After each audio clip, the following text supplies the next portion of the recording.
Olá, bem-vindos a mais um vídeo aqui no canal Ricardo de Paris. Eu sou o Ricardo e hoje temos mais um capítulo do livro A Chave do Tamanho de Monteiro Lobato. Mas primeiro, curta o vídeo. E se for a primeira vez aqui, inscreva-se e acione o sininho para receber as notificações. Já curtiu? Já se inscreveu? Já assinou o sininho? Então vamos para a história. Capítulo 6. A família do Major Apolinário. Vocês sabem quem é o Major Apolinário? Não sabem? Vamos descobrir então. Mas vamos ver a ilustração primeiro.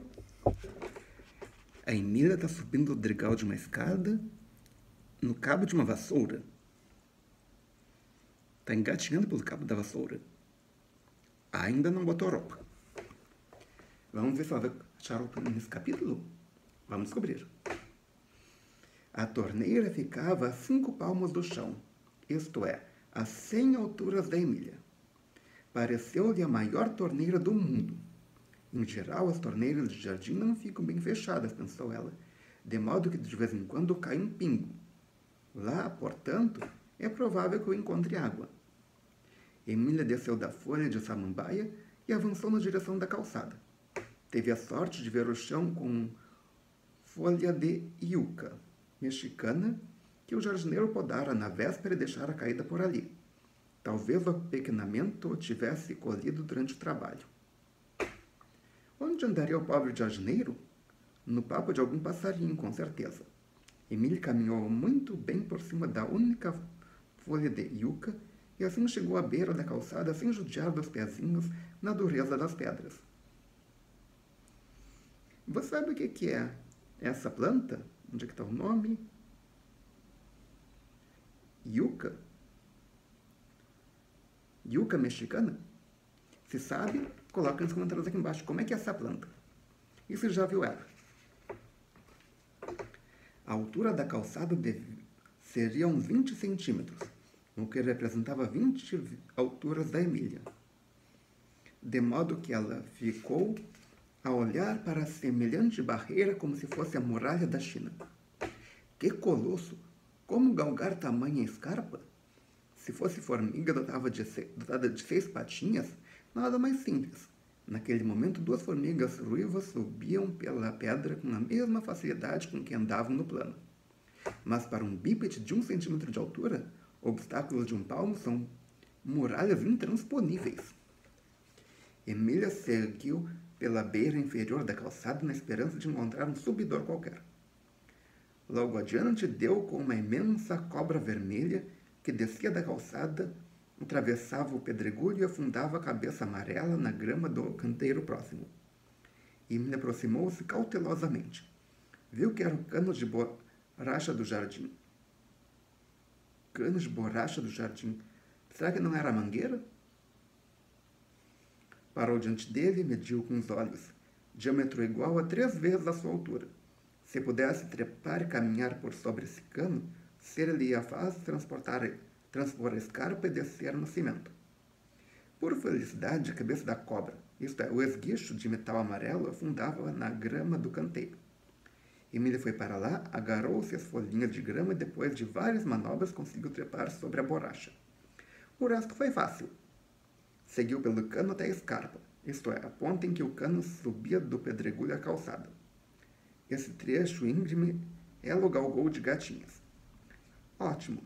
Estava outra vez no horizontal, em cima da calçada. Com as mãos na cintura, Emília contemplou a paisagem. Que calçada imensa, Deus do céu! Pareceu o deserto do Saara. Deixando-se escorregar no cano abaixo, encaminhou-se para a torneira. Como era gostoso andar no liso do cimento. Deu até uma corridinha. Bem debaixo da torneira olhou para cima. Haveria algum pingo em formação naquelas alturas? Impossível perceber. Súbito, sem aviso, um pingão. Plaft. Pingou em cima dela e esborrachou-a no cimento. Que banho! Emília ficou atordoada por vários segundos. Nunca supôs que um pingo d'água pesasse tanto. Ergueu-se, bebeu a modo dos animais, numa das pocinhas formadas pelos respingos, e aproveitou a ocasião para um banho. Que coisa curiosa! Exclamou enquanto se esfregava. Estou nua e não sinto a menor vergonha. Será que isso de vergonha depende do tamanho das criaturas? Deve ser, porque entre os homens a vergonha era só para os adultos. As criancinhas novas não mostravam vergonha nenhuma, nem ninguém se ofendia de vê-las nuas. Aprendi mais essa. Vergonha é coisa que depende do tamanho. Será? Os bebês realmente não sentem. Mas afinal, para eles não conhecem o corpo, então eles não sabem. Eles nem sabem direito o que é o corpo deles. Será que não é por isso? Fica o mistério.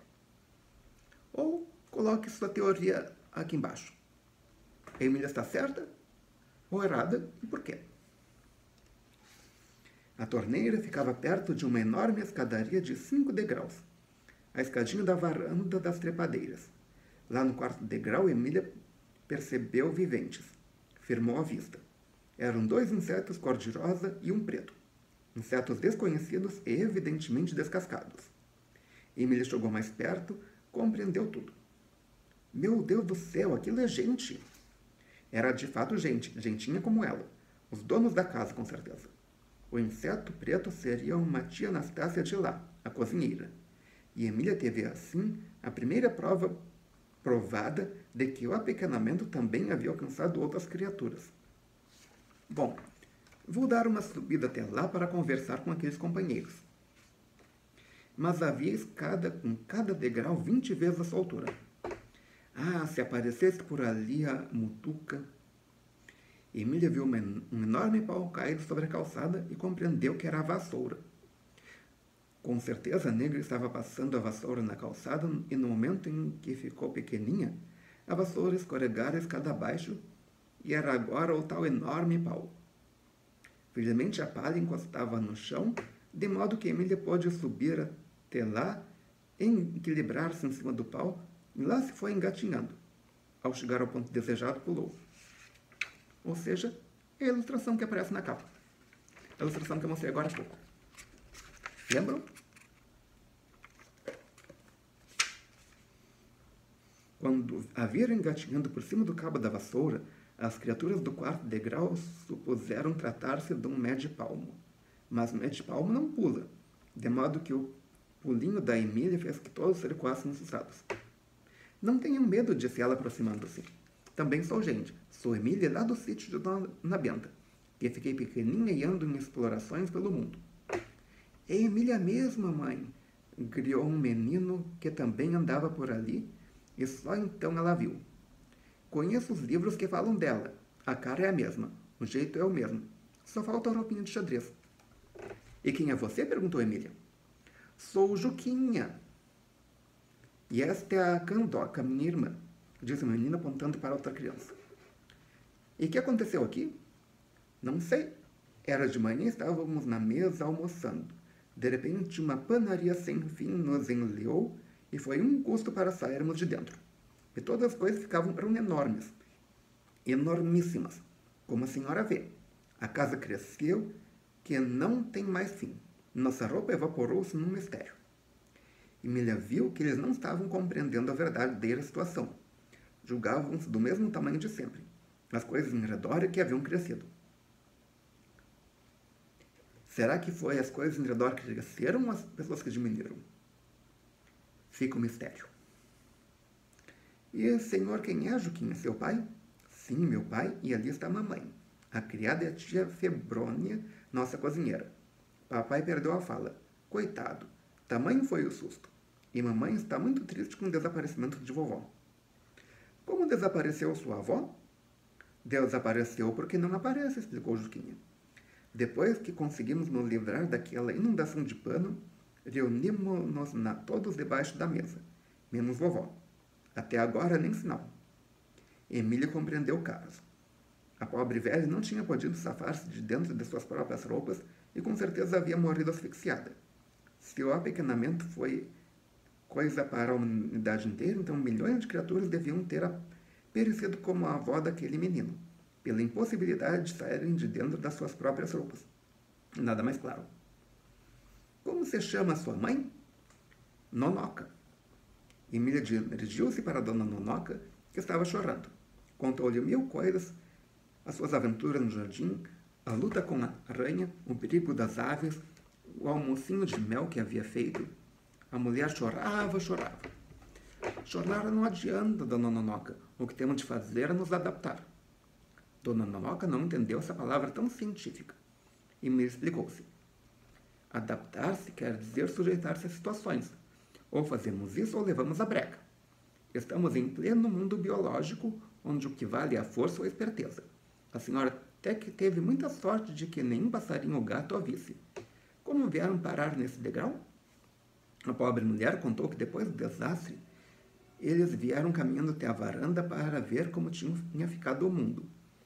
E estávamos olhando para o nosso velho jardim, transformado nessa mata gigantesca e sem fim, quando um horrível pé de vento nos jogou aqui. Emília achou graça no horrível pé de vento, ao invés de ser aquele mesmo ventinho insignificante que a derrubara 2 vezes. Conversou o que pôde com a pobre criatura e com o inseto preto. Desejava provar que nada havia crescido. Eles é que haviam perdido o tamanho. Mas não pôde convencer ninguém. Como é que sabe, disse a negra. Estou vendo tudo grande. Emília deu todas as razões imagináveis sem conseguir coisa nenhuma. E diante da certeza da negra e de Dona Nonoca também ficou na dúvida. Será que tudo ficou grande e as criaturas estão do mesmo tamanho de sempre? Ou tudo está do mesmo tamanho de sempre e nós é que diminuímos? Pensou, pensou, pensou. O problema era dos mais sérios. Tanto podia ser uma coisa como outra. E em ambos os casos, a situação das criaturinhas era exatamente a mesma. Aquele homem era o Major Apolinário da Silva, prefeito da cidade, cidadão muito importante. Estava agora transformado em um insetinho descascado e mudo. Emília mediu-lhe a altura. Viu que tinha 4 centímetros. Como fosse muito gordo, dava a ideia de uma taturana rosa em pé. Juquinha, o mais esperto da família, mostrava-se contente com a novidade e, ao contrário do pai, falava pelos cotovelos. Contou que antes da ventania, ele estivera na varanda espiando a rua pelas grades de ferro do jardim e muito estranhara não ver movimento nenhum. Não passou nenhum automóvel, nem carroça, nem nada. Tudo paradíssimo. Um silêncio que nunca vi. Silêncio de gente, porque os passarinhos andam mais barulhentos do que nunca. Parece que se mudaram todos para a cidade. Emília riu-se. Lembrou-se da queda de içás e siriris em outubro, quando milhões de formigas de aves saem dos formigueiros para a festa anual do banho de sol. Nesses dias, o assanhamento das galinhas e passarinhos é enorme, e os papos se enchem de arrebentar. O mundo inteiro devia estar agora cheio do assanhamento das aves diante da inesperada aparição daquela nova espécie de içás. Emília esclareceu como pôde o caso e deu os conselhos de sua experiência. É preciso primeiro, disse ela, um maior cuidado com os ventos. Qualquer ventinho nos derruba. Segundo, cuidado ainda maior com os passarinhos e as galinhas.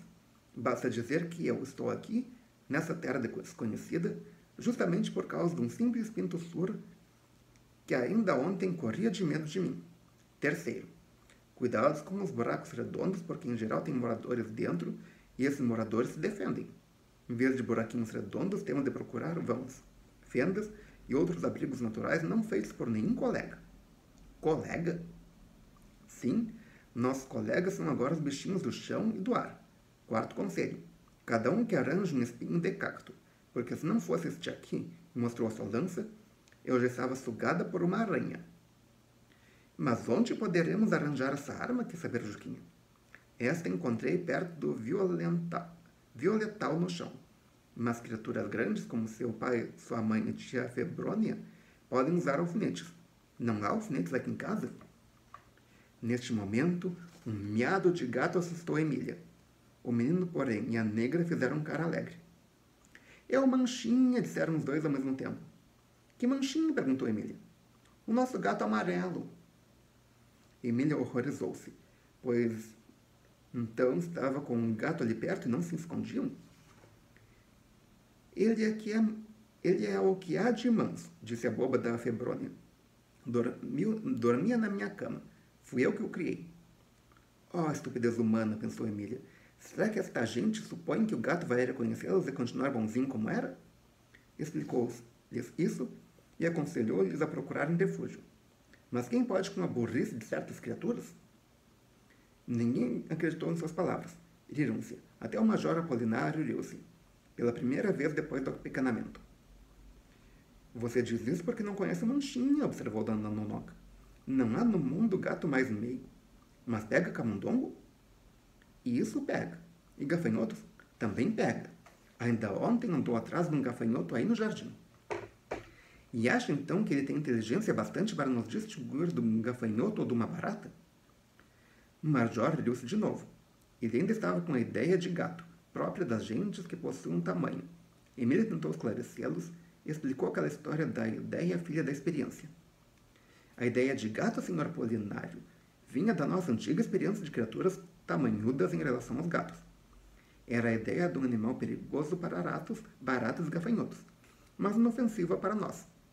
Agora, porém, temos de reformar essa ideia, como também temos de reformar todas as ideias tamanhudas como, por exemplo, a ideia de pinto, a ideia de leão e tantas outras.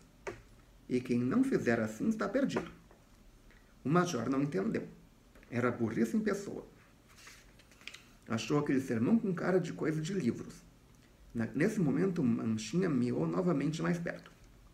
Emília não quis saber de mais nada. Agarrando as duas crianças, correu a esconder-se numa rachadura no cimento. Foi a conta. A enorme carantonha de um gato gigantesco surgiu à porta da varanda. Miou várias vezes como quem está aflito em procura dos donos. Depois aproximou-se no perigoso andar de gato que enxerga a barata. Que horrível cena! Apesar de durinha de coração, Emília arrepiou-se ao ver o meigo Manchinha tão saudoso de seus donos comer sossegadamente os 3 insetos descascados que descobriu ali. Mas teve o cuidado de tapar com as mãos os olhos das 2 crianças. Juquinha e Candoca nunca vieram a saber do trágico destino de seus pais, vítimas da lerdeza com que se adaptavam às novas condições de vida, conforme Emília mais tarde explicou ao Visconde. E assim termina mais um capítulo. Se você gostou, clique em curtir. Adicione esse vídeo aos favoritos, compartilhe com seus amigos. O capítulo de hoje, infelizmente, terminou em tragédia. Mas, vamos ver o que vai acontecer. Obrigado pela presença. Obrigado pela audiência.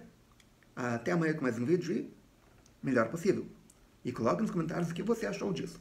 Concordou ou não concordou com a continuação da história? Melhor possível?